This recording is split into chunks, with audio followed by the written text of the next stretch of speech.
le monde pour la vidéo numéro 7 dans les chapitres de Les secrets d'une au-pair.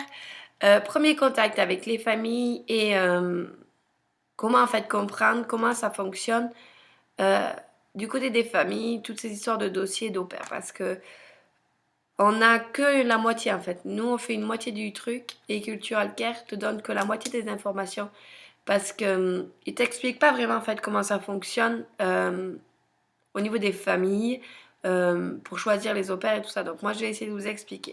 C'est un peu compliqué, donc j'ai un cahier et un crayon. Je vais essayer de faire des schémas. C'est pas sûr que j'y arrive, mais on va y arriver. Donc déjà il y a deux genres de familles. Il y a les familles qui font vraiment tout de A à Z, qui prennent le temps de choisir leurs au-pairs, qui regardent elles-mêmes leurs vidéos, les dossiers et tout ça.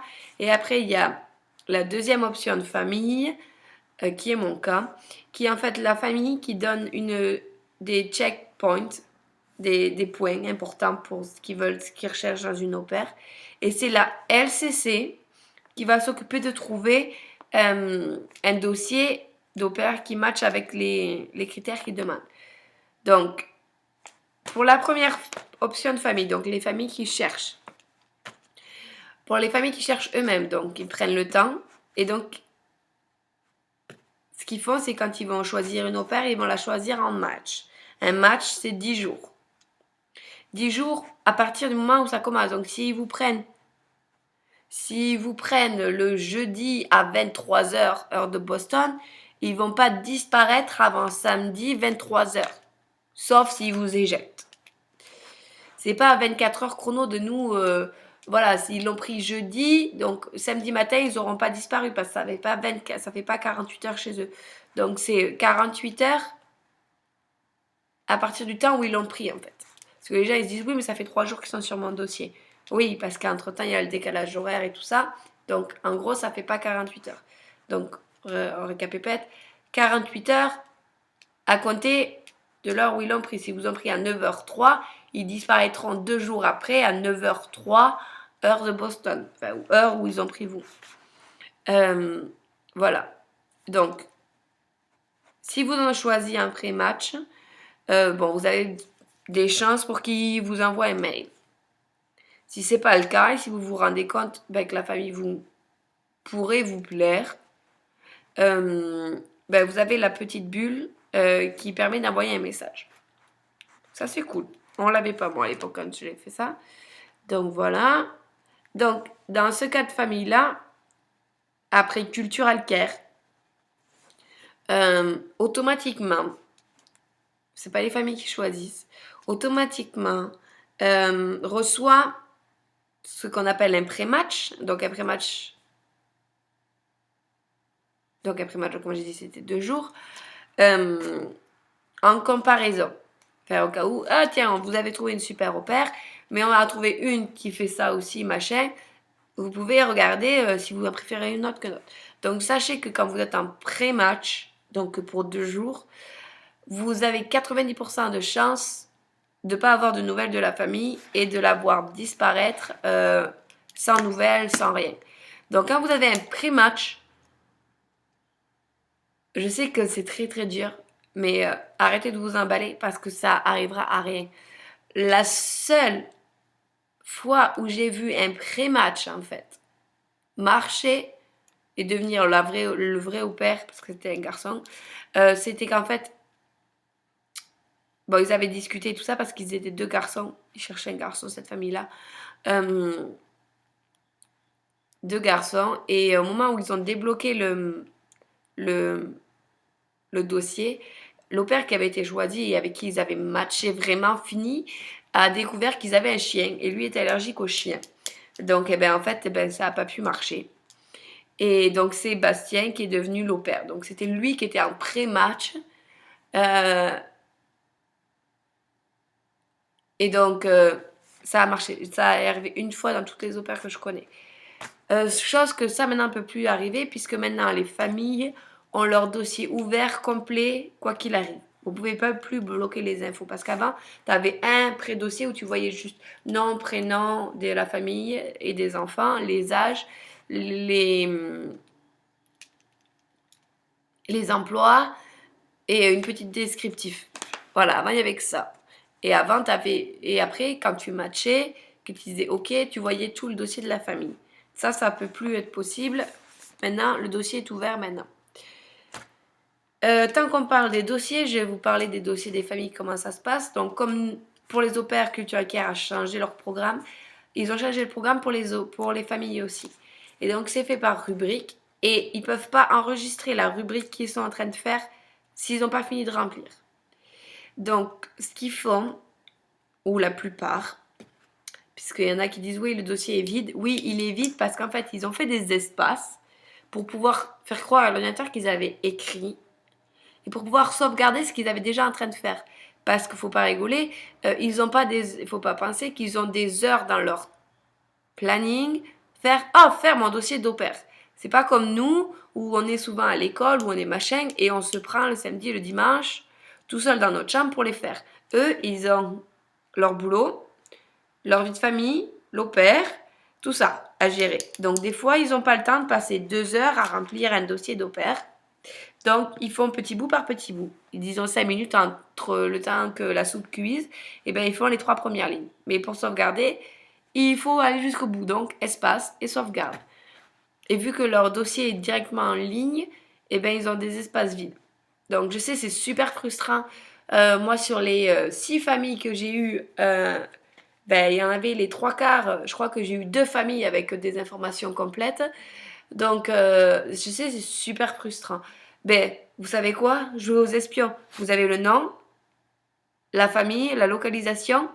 Faites du Google, faites du Facebook et cherchez. Moi, j'avais trouvé, j'avais trouvé toutes mes familles sur Internet, sur Google, sur, euh, sur tout ça. Donc, vous n'avez aucune information. Eh bien, allez chercher les têtes des parents sur les trombinoscopes des entreprises. On arrive à trouver ça. Et franchement, c'est presque plus drôle de chercher que de le lire comme ça. Donc, si vous n'avez pas d'infos, essayez de les chercher. Ou ben, soyez, on va dire, smart. Plus smart qu'eux, en tout cas. Et envoyez un message en disant, bon, ben voilà, euh, vous êtes arrivé dans ma boîte mail. J'ai vu votre dossier.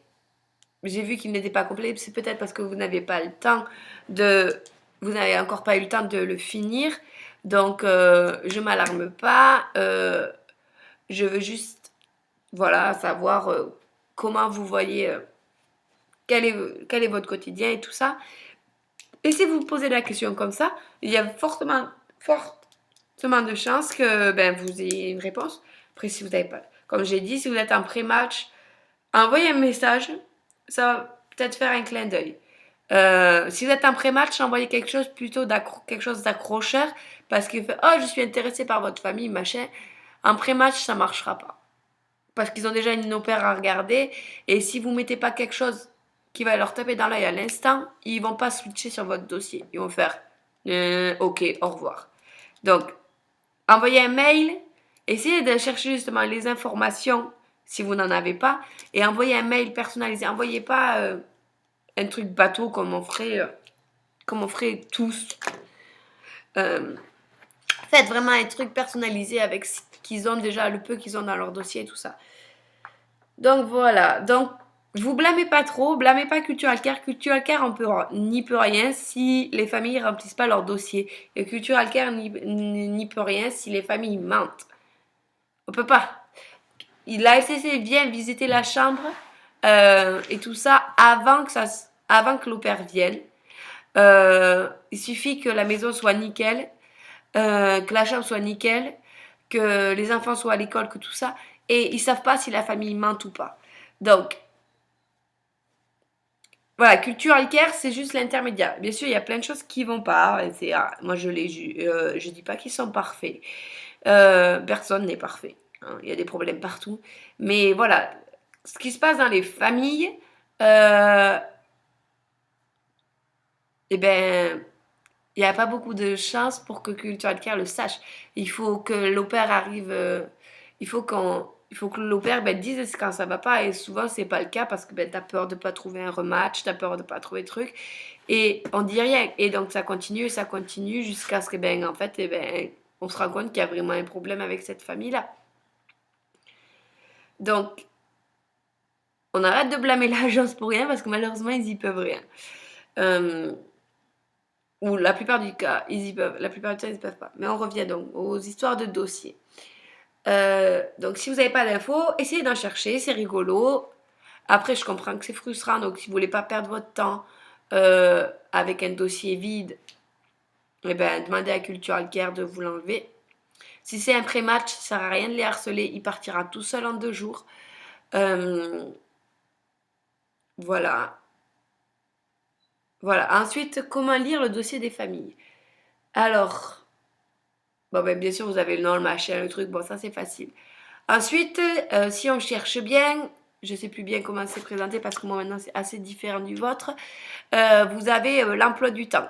Vous avez à peu près vos heures, ce que vous allez faire et tout ça. Donc ça vous permet de donner une idée de ce que vous allez faire. Donc déjà, vous pouvez voir si vous vous sentez capable ou pas de faire ça, si les enfants sont à l'école ou pas. Tous ceux qui sont avec bébé, ah, je sais qu'on adore les bébés, c'est super cool et tout ça. Sachez que c'est super dur parce que vous restez à la maison toute la journée puisque ne peut pas faire grand-chose avec bébé. Donc vous sortez pas. Vous avez rarement du temps pour vous parce que même s'ils sont à la sieste, bah, vous travaillez quand même. Même si vous pouvez skyper et tout ça, vous pouvez pas sortir aller prendre un café parce que ben, le bébé il est là et bébé fait la sieste, donc tu prends pas le bébé pour faire la sieste. Donc bébé, je sais que c'est super, c'est cute, c'est machin, mais c'est très très dur mentalement parce que ben t'as en fait quasiment aucun moment à toi dans la journée ou tout ça. Voilà, moi j'ai les grands, ils sont à l'école et ben voilà, de 9 heures à midi ou de 9 heures à 2 heures, eh ben, je suis libre, je peux aller prendre mes cours que je vais commencer le mois prochain. Je peux aller voir mes copines, je peux aller faire du shopping. Voilà quoi, je peux faire ce que je veux, entre guillemets. Après, entre-temps, ben, des fois, je bosse, hein. Je me dis, oh, ben tiens, j'ai pas envie de faire la lessive quand les enfants sont là parce que ben, j'ai pas le temps de m'occuper de jouer avec les enfants. Donc, je le fais. Mais je le fais parce que j'ai envie de le faire. Donc, voilà. Essayez de vous projeter dans votre... J'ai le soleil qui arrive. Essayez de vous projeter dans ce que vous avez envie de faire et surtout ce que vous n'avez pas envie de faire. Vous placez des objectifs. Donc moi, ma liste d'objectifs, c'était pas une famille qui parle français, pas une famille qui travaille à la maison, je voulais une famille en ville, au soleil si possible. Qu'est-ce que j'avais m'étais mis comme objectif? J'aurais voulu des filles, au moins une fille. Euh, voilà, c'était la famille idéale. C'était au soleil en Californie, au moins une fille, personne qui travaille à la maison, personne qui parle français. Comment vous dire que j'ai atterri dans une famille où la maman parle français, où la maman travaille à la maison, où il y a 2 garçons, où j'habite dans une ville plus grande que la mienne, de manière on peut pas faire beaucoup plus petit, mais je suis pas dans le centre de Boston, et j'ai atterri à Boston, ce qui est loin du soleil californien ou de Floride. On a du soleil, mais on a de la neige. Donc voilà. Donc je m'étais posé des objectifs qui ont pas du tout, qui ont servi, mais qui en fait ont été très vite balayés quand tu te rends compte ben, que c'est cette famille-là qu'il te faut et pas une autre. Donc faites-vous des objectifs, mais restez pas coincés à ça. Si vous voyez que ça peut absolument marcher avec la famille, c'est super. Après, quand vous voyez par exemple des choses dans le dossier de, par exemple, ah, on a un chien, un chat, ou 3 chiens, 3 chats, des chevaux. Posez-vous la question de qui s'en occupe. Est-ce que c'est les enfants qui doivent s'en occuper? Est-ce que ça fait partie de leur quotidien s'ils sont grands? Ou est-ce qu'il y a une personne extérieure qui vient s'en occuper? Parce que si vous ne vous posez pas la question, vous pouvez vous retrouver pet sitter. Vous occupez des animaux des fois plus que les enfants. C'est ce qui est en train de se passer avec une copine à moi. Ils ont eu un bébé chien. Sauf que l'enfant est à l'école, les parents sont au boulot, donc elle est toute la journée avec le chien. Parce que ben il est petit, donc il faut qu'il apprenne tout. Et il peut pas rester tout seul, donc elle est coincée. Donc voilà, donc s'il y a beaucoup d'animaux, ou même s'il y en a qu'un et que vous voulez absolument pas vous en occuper, posez-vous la question, posez la question. Ensuite, qu'est-ce qu'il y a qui a cloché? Le ménage. Alors, on peut nous demander de faire le ménage des enfants. Donc, qu'est-ce qu'il fait? C'est faire les lits, peut passer l'aspirateur dans la chambre des enfants, la lessive et nettoyer après les activités et tout ça. La plupart, je veux dire, allez, la moitié des familles américaines que je connais qui ont des au-pairs ont une femme de ménage ou des femmes de ménage. Donc, la plupart du temps, vous n'allez pas tellement avoir à faire le ménage à proprement parler. Voilà, en ce qui me concerne, moi, j'ai juste la lessive à faire et les lits. Souvent, la femme de ménage change le lit aussi parce que ça l'éclate. Parce qu'en fait, elle voit mon lit, il n'est pas fait au carré. Alors, eh ben, elle le défait et elle le refait. Alors, des fois, j'arrête de changer les draps parce qu'elle le fait. Donc, en gros, qu'est-ce que j'ai à faire moi? C'est voilà, de la lessive et du nettoyage quand on fait de la cuisine. Et ben, hop, là, tu passes un coup de balai quand tu as la farine qui tombe par terre. Tu ramasses les petits papiers quand on fait du découpage. Voilà, rien de bien sorcier. Voilà, donc regardez si dans le dossier qui vous parle, il vous parle d'une femme de ménage. Si c'est pas le cas, demandez comment ça se passe.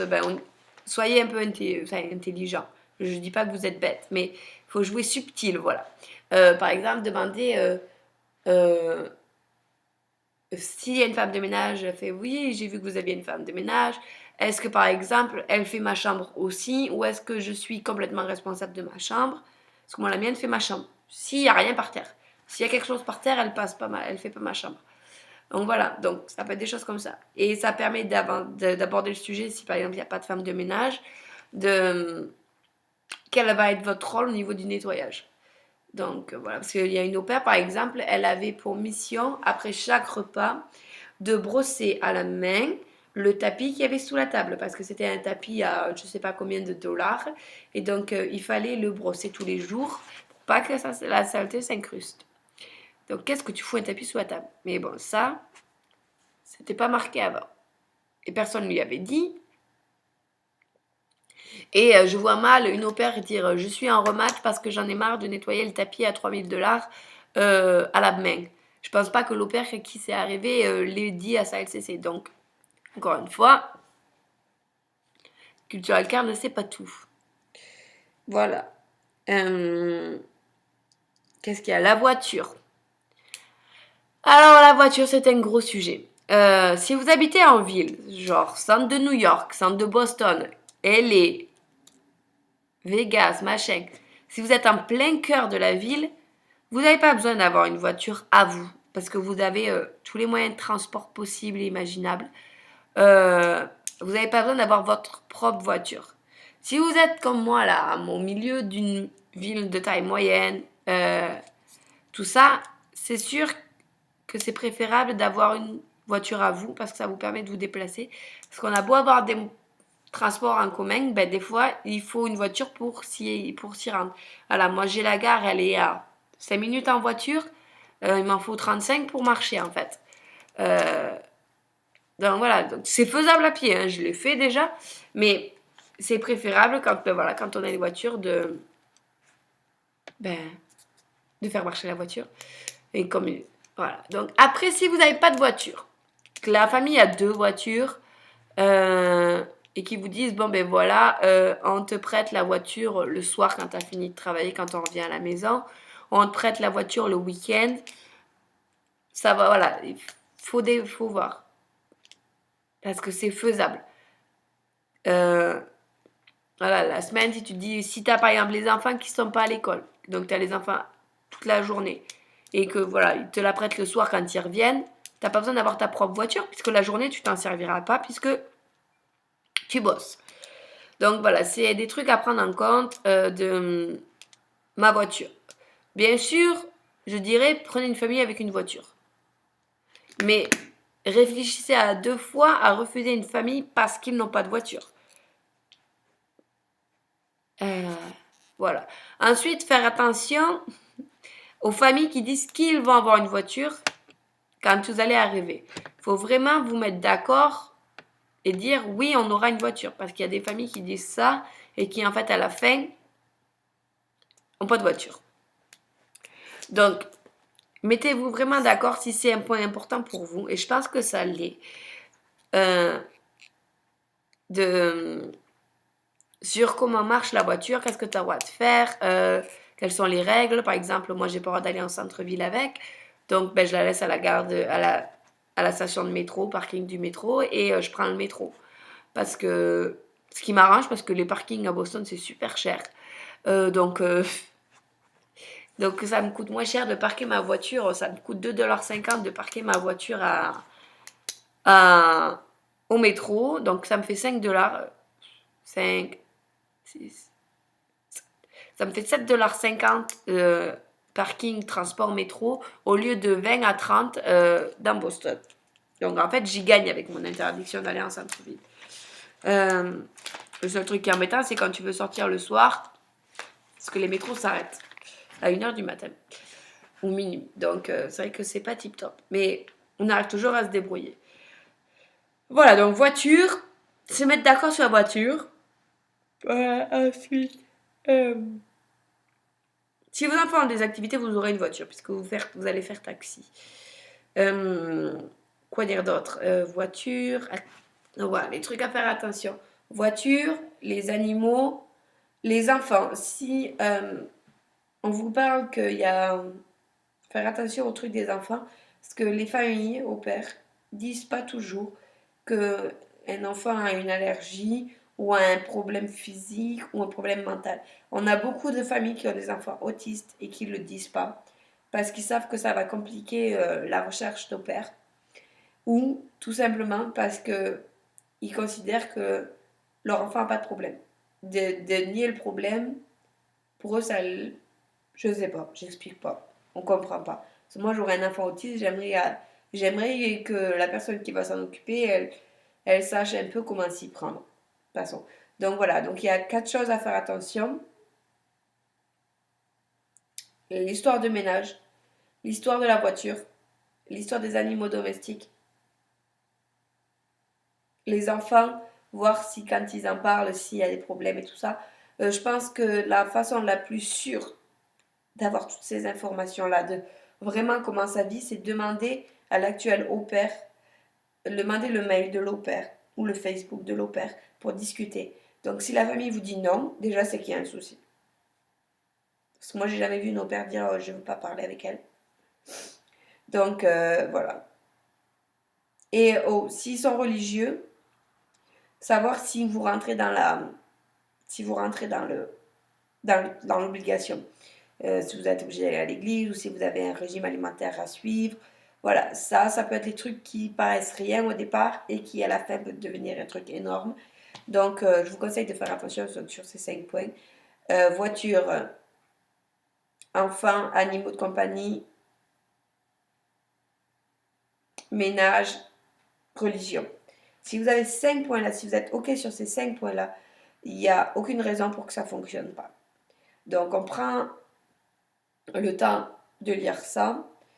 Et ben, si tout ce qu'on a nous plaît, si tout ce que vous avez trouvé vous plaît, si vous n'avez pas l'adresse de la maison, pas de photo, ben, prenez l'adresse Google et vous faites Google Maps et vous faites Google Street et vous voyez la maison. C'est pas très très compliqué et c'est super drôle à faire. Donc ben, je vous dis ciao, bon courage pour votre Google searching et faites un peu agent double. Voilà. Donc, je vais vous faire la prochaine vidéo qui est le premier Skype avec la famille. Wouhou, ça c'est cool. C'est super stressant, mais c'est cool. Donc, ben, je vous laisse, je vais faire ça et je vous dis à ciao ciao.